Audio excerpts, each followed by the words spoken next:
There is a very specific, almost hypnotic sensation that happens when you reach out and power on a vintage 1970s Pioneer receiver. It does not just turn on, it wakes up. There is the heavy metallic click of the solid toggle switch, followed by a tense, silent pause that lasts just a fraction of a second. And then, you hear the satisfying, authoritative thud of the internal protection relays engaging. Suddenly, the massive front glass panel is bathed in a warm, amber glow, illuminating a vast, intimidating dashboard of analog meters, glowing indicators, and heavy aluminum dials. Operating one of these machines feels less like turning on a radio and more like firing up the control panel of a Cold War-era radar station or sitting in the cockpit of a commercial airliner. It is heavy, it is deliberate, and it absolutely demands your attention. To understand how Pioneer completely dominated the global audio market during this era, we have to look back at a subtle but massive shift in human behavior. There was an exact moment in history when listening to music in the living room stopped being just pleasant background noise and became a sacred ritual. Back in the 1970s, the engineers and executives at Pioneer realized something brilliant about consumer psychology. They understood that the average person walking into a stereo shop did not just want to play a record. They wanted to feel a sense of control. They wanted to feel like they were operating a piece of high-precision, industrial-grade machinery. Pioneer recognized that they were no longer just selling sound reproduction. They were selling the ultimate domestic status symbol. They were selling the fantasy of having a professional studio-grade command center parked right in the middle of your living room, usually resting on a reinforced walnut credenza. And to sell that fantasy, Pioneer helped engineer one of the most fascinating and ridiculous periods in consumer electronics history. Today, audio historians affectionately refer to it as the Watt Wars. And that is not an exaggeration. It was a literal arms race of technical specifications, driven by pure ego and brilliant marketing. Throughout the mid to late 70s, the major Japanese audio giants, companies like Marantz, Sansui, Kenwood, and of course, Pioneer, got locked into a fierce battle for supremacy. Every single year, they had to outdo each other. If Marantz released a receiver with 100 watts per channel, Pioneer would release one with 120. Sansui would fire back with 160. Pioneer, reading the room perfectly, leaned hard into this madness. They helped cultivate a culture where the buying public genuinely started to believe that extreme, earth-shattering power and absolute clinical fidelity were basic human needs. Did the average accountant living in a suburban home actually need a 270 watt per channel monster amplifier that could dim the neighborhood lights when powered on? Of course not. But that entirely missed the point. You did not buy a Pioneer SX1980 because you needed it. You bought it because of what it represented. It was a statement of uncompromising excess. Pioneer convinced an entire generation that having enough reserve power to blow the windows out of their house was a necessary requirement for enjoying a Fleetwood Mac album. And here is where the story gets deliciously ironic. Because decades later, a quiet but persistent controversy began to surface in the audiophile community. Some engineers and critics argued that the SX1980 could not actually sustain its full 270 watts per channel under prolonged, real-world listening conditions. As the massive heat sinks warmed up during extended use, the power output would reportedly begin to taper. Pioneer even received scrutiny from the FTC over its power claims. The company pushed back, and independent laboratory tests published in Audio Magazine and Hi-Fi Stereo Review at the time actually confirmed that the receiver met and exceeded its rated output, delivering nearly 460 watts on short-term dynamic peaks under the newer IHF measurement standard. The truth, as always in the world of high-end audio, it was buried somewhere in the fine print. But the controversy itself told you everything you needed to know about this era. The Watt Wars were never really about the watts. They were about the dream of the watts. And Pioneer had sold that dream better than anyone. If the sheer absurdity of this already has you hooked, hit that like button. It really does help the channel keep making these. If we slow down and actually look at the physical objects produced during this golden age, it becomes incredibly clear why this era remains so unforgettable. Instead of just staring at one colossal piece of gear, we have to look at the entire philosophy of how things were built back then. The real appeal of Pioneer's silver face era was deeply tactile and intensely visual.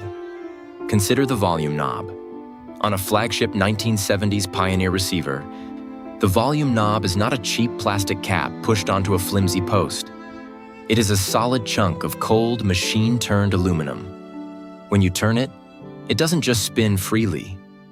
It glides.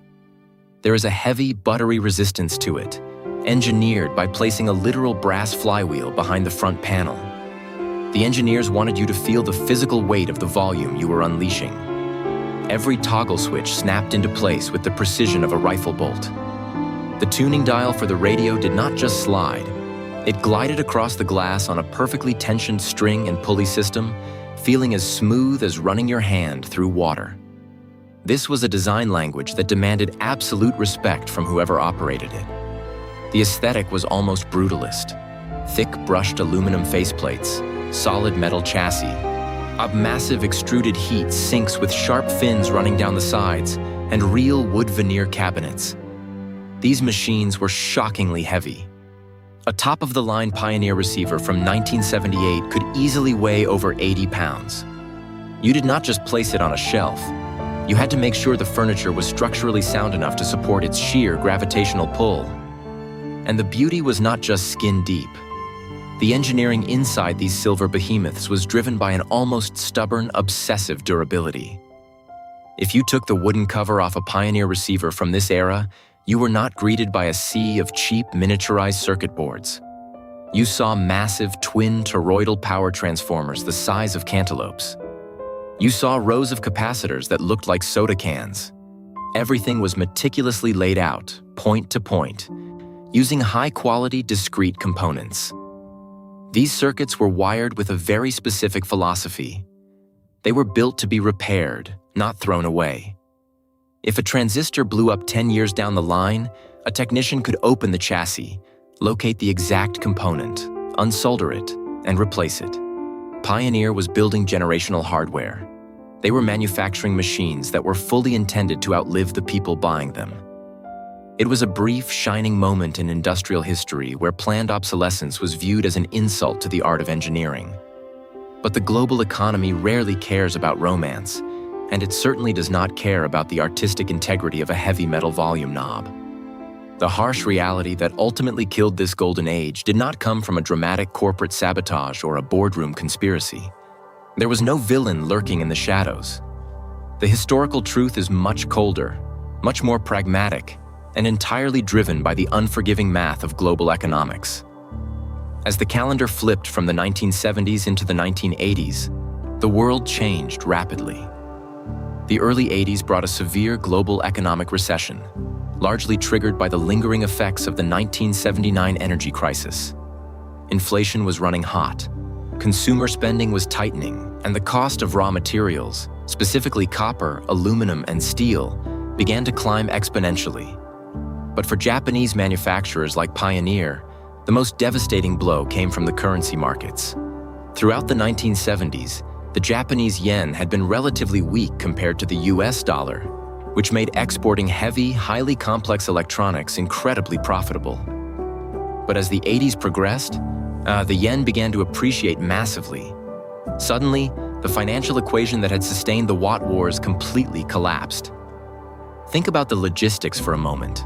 Pioneer was manufacturing 80-pound metal boxes in Japan, packing them with expensive copper transformers and thick aluminum plates, and then shipping them across the Pacific Ocean on cargo freighters to be sold in the United States and Europe. When the yen surged and shipping costs skyrocketed due to fuel prices, manufacturing and exporting heavy metal boxes full of complex analog components became completely mathematically unsustainable. The profit margins vanished overnight. Pioneer was backed into a corner. They were bleeding money on their flagship products. The market was changing too. The average consumer in 1983 was dealing with a recession. They were no longer willing or able to spend the equivalent of 2 months' rent on a stereo receiver.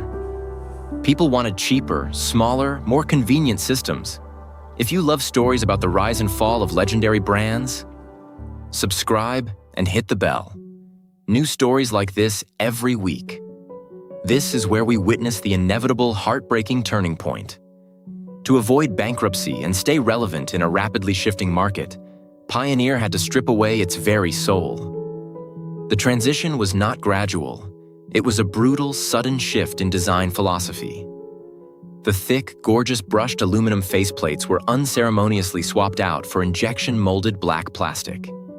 The audiophile community actually coined a term for this dark era: BPC, or black plastic crap. Those beautiful, robust, machine-turned knobs that felt so good in the hand? They were completely eliminated. In their place came cheap, flat touch panels and membrane buttons that offered zero tactile feedback.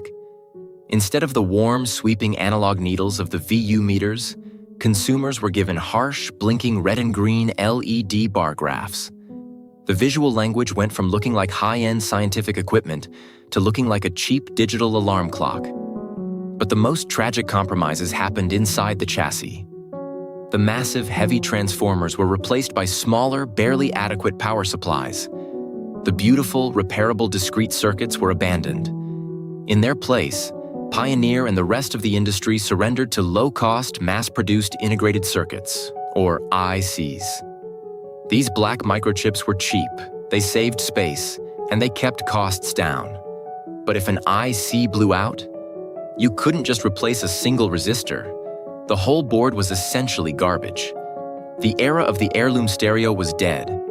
The era of the disposable electronic appliance had begun. Pioneer made the necessary, painful choice to chase sales volume over prestige. They stopped catering to the obsessive audiophile and started focusing on the casual consumer walking through a big box department store. They began selling complete rack systems, towering stacks of black plastic components housed in a cheap particle board cabinet with a glass door. From a distance, it looked like a massive, impressive wall of sound. But if you walked up and actually touched it, the illusion shattered instantly. The buttons felt hollow. The chassis was mostly empty air. The speakers were huge but made of paper-thin wood that rattled under heavy bass. From a purely corporate perspective, the strategy worked. The math finally balanced out at the end of the month. By cutting the weight of their receivers in half and using plastic instead of metal, Pioneer survived the economic turbulence of the 1980s. They kept the lights on. They sold millions of units to teenagers and young families who just wanted to listen to cassette tapes and eventually CDs. But this financial survival came at a terrible, permanent cost. By pivoting so hard into the mass market of disposable plastics, Pioneer sacrificed their premium aura forever. They lost the mystique. They were no longer the kings of the living room. They were just another brand on a crowded shelf at Circuit City or Best Buy. The magic was gone. If this story is hitting you right in the nostalgia, the like button is right there. Yet it takes 1 second and means everything. When we look back at the life cycle of consumer electronics, the story of Pioneer's golden age offers a fascinating, almost melancholy reflection on how things are made. Today, the heavy machinery of the 1970s silver era has morphed into a highly lucrative, fiercely competitive collector's market. If you try to buy a pristine Pioneer SX 1980 today, you will not pay a few $100s. You will be bidding against collectors willing to drop $6,000, $7,000, or even $8,000 for a machine that is nearly half a century old. There is an entire cottage industry of technicians who specialize solely in restoring these silver-faced monsters, painstakingly replacing capacitors and polishing the aluminum back to its showroom shine. What happened to Pioneer at the dawn of the 1980s was not some moral failure on the part of the engineers. It was not a lack of vision. It was simply the end of a very brief, anomalous window in technological history. For about 10 years, the global economy, the cost of materials, and consumer desires aligned perfectly, allowing companies to actually afford to build products designed to last forever. And the beautiful, undeniable irony of it all? Those 1970s receivers are still out there, sitting in living rooms glowing warmly in the dark. They are still pushing massive, clean power to speakers. They are still working perfectly today. They stand as silent, heavy witnesses to a standard of uncompromising quality that, purely due to relentless financial pressure, the world just couldn't afford to keep alive. So the next time you tap a lifeless glass screen to adjust the volume on a wireless plastic speaker, take a moment to wonder what we actually lost when we decided that convenience was more important than permanence. Because once you know what it feels like to physically command the music, you start to realize that maybe, just maybe, the golden age of audio wasn't really about the sound at all. If stories about craftsmanship, obsession, and what we lost along the way resonate with you, this channel is your home. Subscribe and don't miss the next one.